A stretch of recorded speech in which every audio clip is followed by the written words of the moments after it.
Selamat sejahtera. Saya akan menceritakan masa depan tamadun Islam.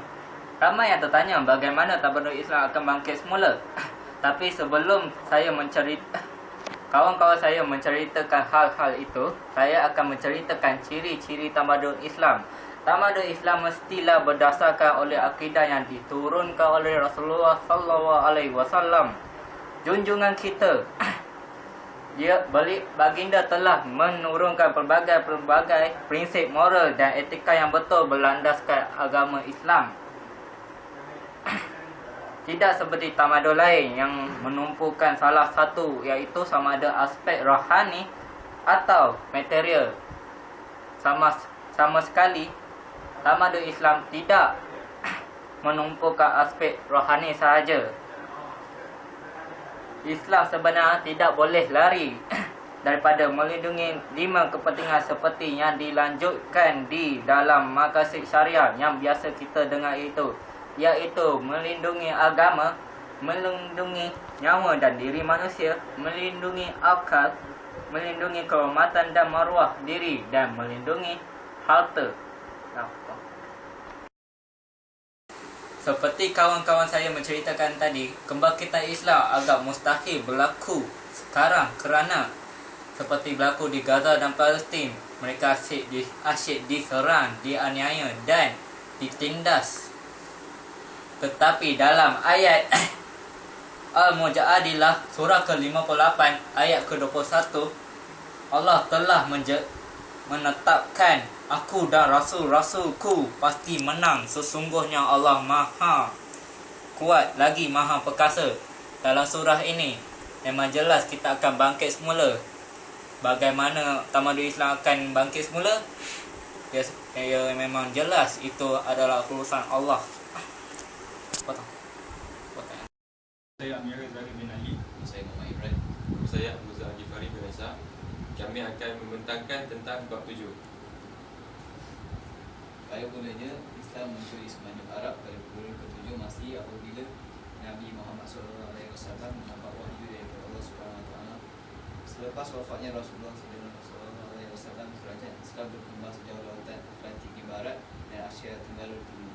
Lama kelamaan umat Islam berpecah dan terdapat banyak kerajaan-kerajaan Islam lain yang muncul.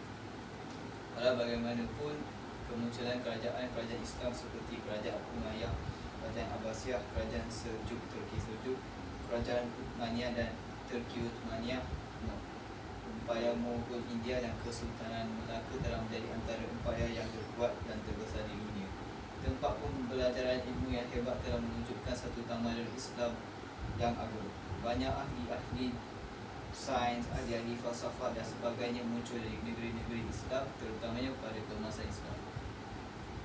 Pada kurun ke-18 dan ke-19 Masehi, banyak kawasan Islam jatuh ke tangan penjajah Eropah selepas Perang Dunia I. Empayar Turki Uthmaniyah, iaitu empayar Islam terakhir. Beralih daripada format dan simbol kepada hakikat dan kandungan.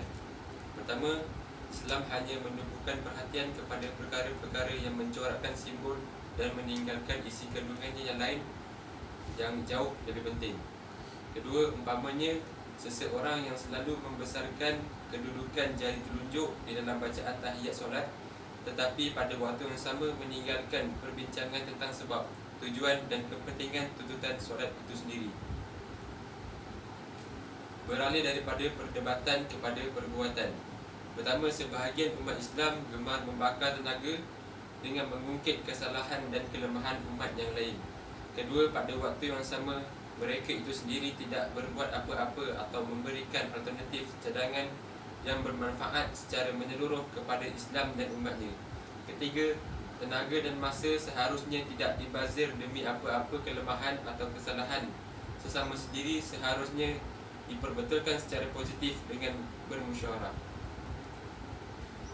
Beralih daripada sikap emosional kepada sikap ilmiah. Pertama, semangat yang berlandaskan emosi tanpa kematangan dan berlandaskan ilmu didapati lebih cenderung mengkritik, melabel dan menghukum sesama umat Islam tanpa berlandaskan ilmu yang sebenar. Kedua, bahkan dalam tindakan itu sendiri jelas terselah sifat-sifat kejahilan dan keamatan. Berbalik daripada sikap menumpukan perhatian dalam masalah cabang kepada masalah pokok.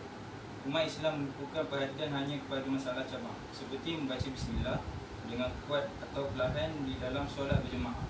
Tetapi pada waktu yang sama meninggalkan masalah pokok seperti orang yang tidak bersolat jemaah langsung.